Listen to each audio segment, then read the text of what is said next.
Buenos días compañeros, nosotros somos el equipo número 5 y les vamos a hablar del capítulo 11 que es indicadores de rentabilidad. Vamos a empezar definiendo lo que es indicadores de rentabilidad o también llamados indicadores de rendimiento.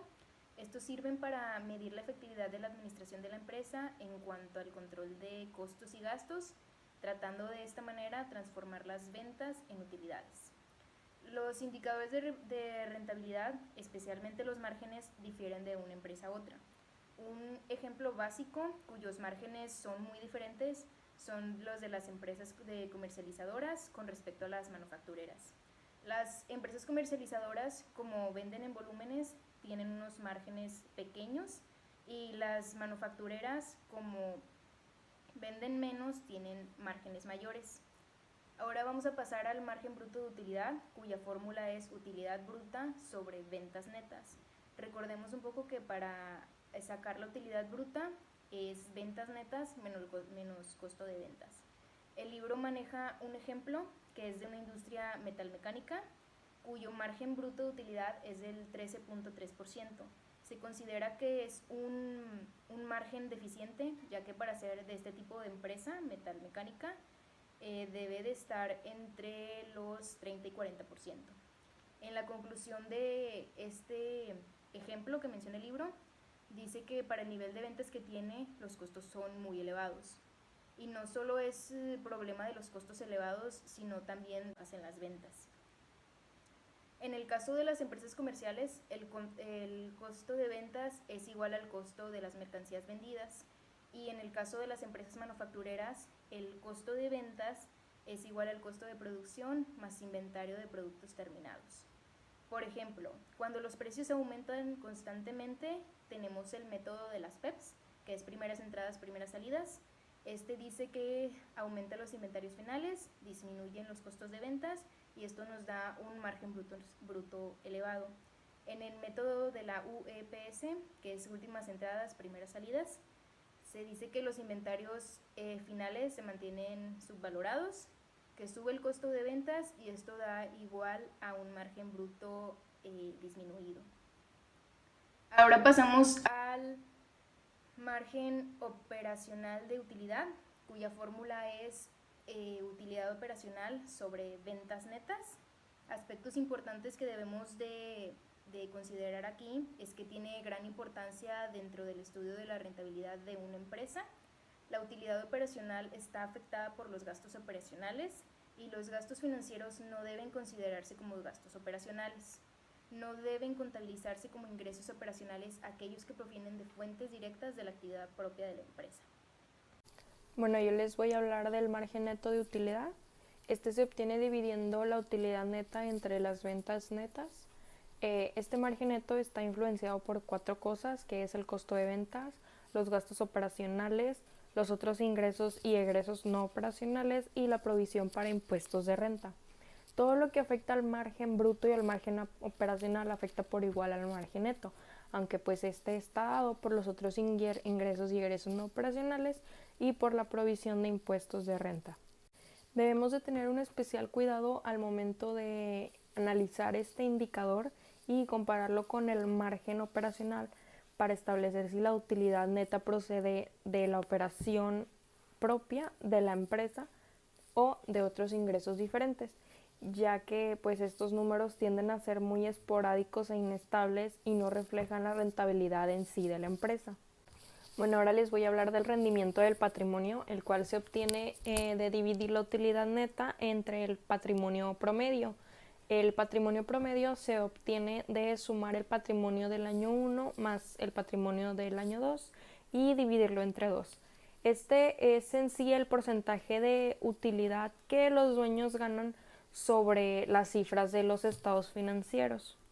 En el estudio de este indicador debemos de considerar un factor importante, el cual puede cambiar nuestros resultados y cambiar la visión de estos resultados, el cual es el patrimonio neto tangible, que como sabemos se obtiene de restar los pasivos a los activos totales registrados en el balance general. Claro que este es sin valorizaciones, ya que todavía no son cifras reales hasta que no se venda el activo valorizado. Se debe tener en cuenta que si las valorizaciones se ajustan a la realidad, significa que la inversión efectiva actual del dueño es la que corresponde al patrimonio con sus respectivas valorizaciones. Buenas tardes compañeros, mi nombre es Luis Carlos Rosas y me toca hablar sobre el tema del rendimiento del activo total. El libro muestra un ejemplo de una empresa metalmecánica donde su rendimiento total es del 0.038 o bien el 38%. El rendimiento del activo total se saca con la utilidad neta entre el activo total promedio. Esto significa que la utilidad neta corresponde al 3.8% con respecto al activo total. Es decir, que por cada un peso invertido, en total se generan 3.8 centavos. Esta razón muestra la capacidad del activo a producir utilidades independientemente de la forma en que haya sido financiada, ya sea como una deuda o un patrimonio. Hola, mi nombre es Fabián Quiroga y yo les voy a hablar sobre el EBITDA. El EBITDA, escrito por sus siglas en inglés, significa ganancias antes que intereses, impuestos, depreciaciones y amortizaciones. Su significado es el valor de la utilidad operacional de una empresa en términos de efectivo.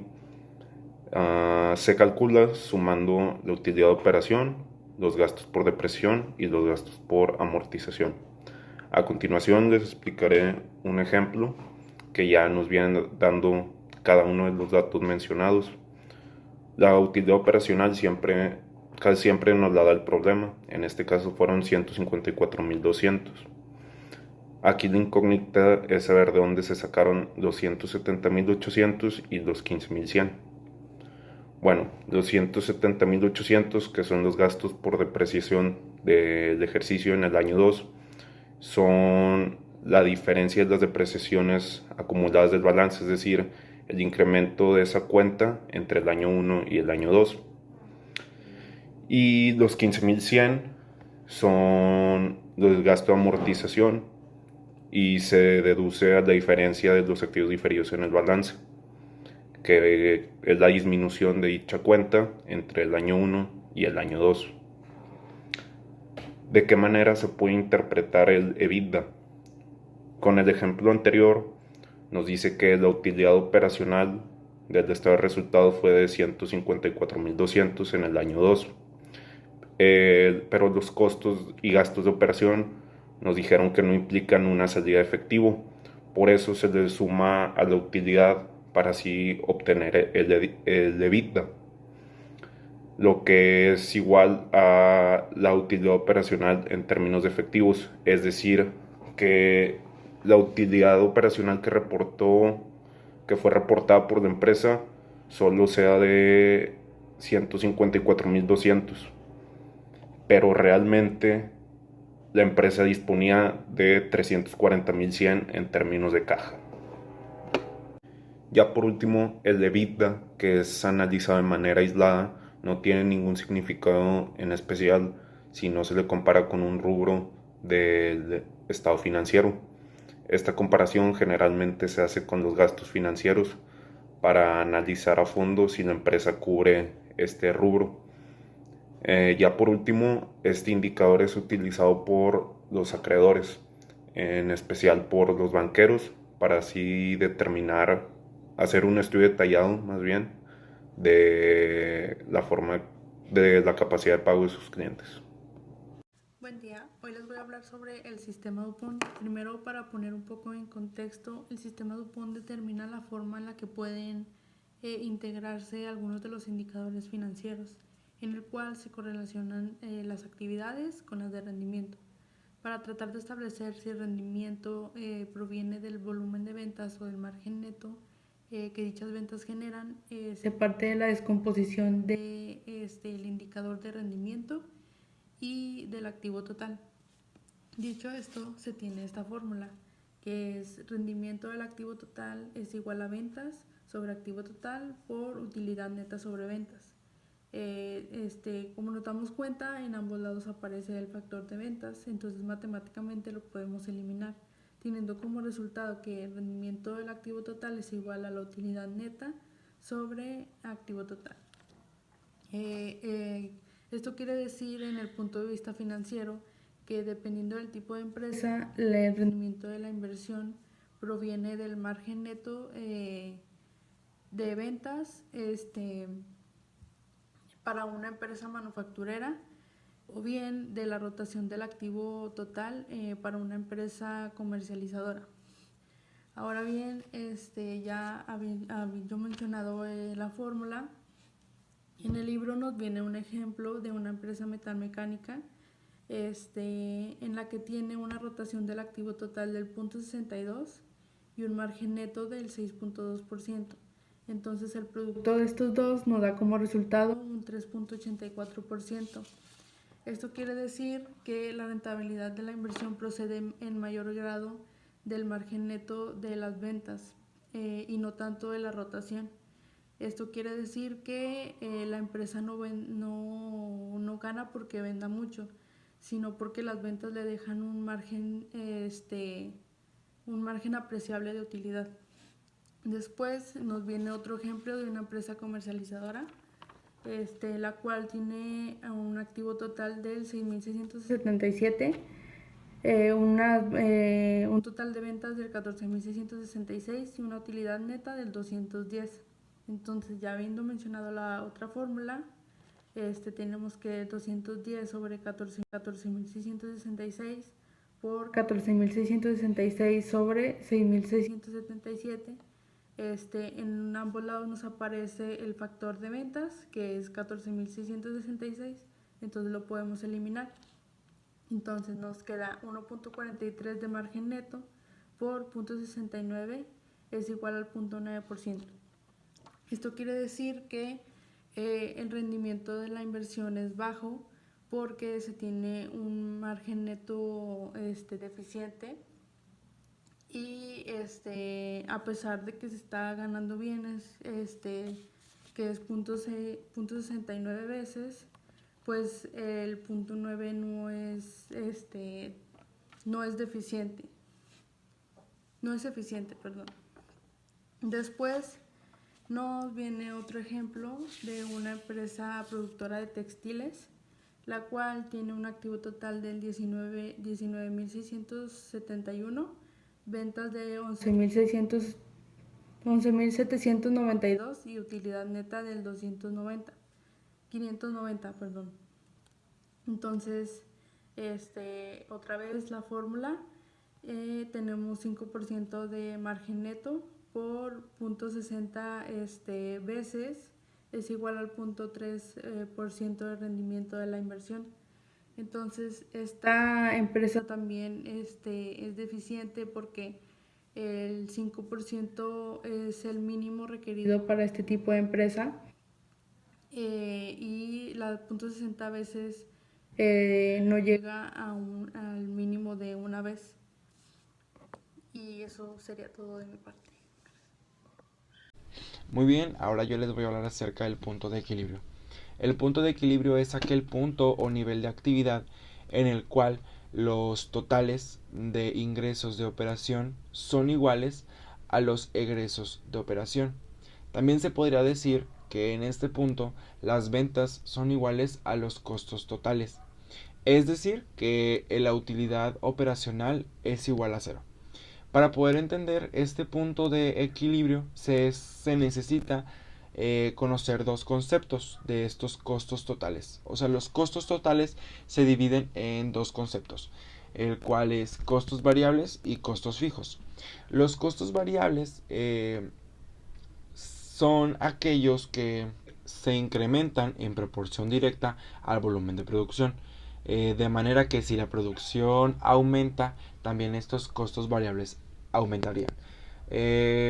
Un ejemplo de costos variables sería la materia prima y la mano de obra directa.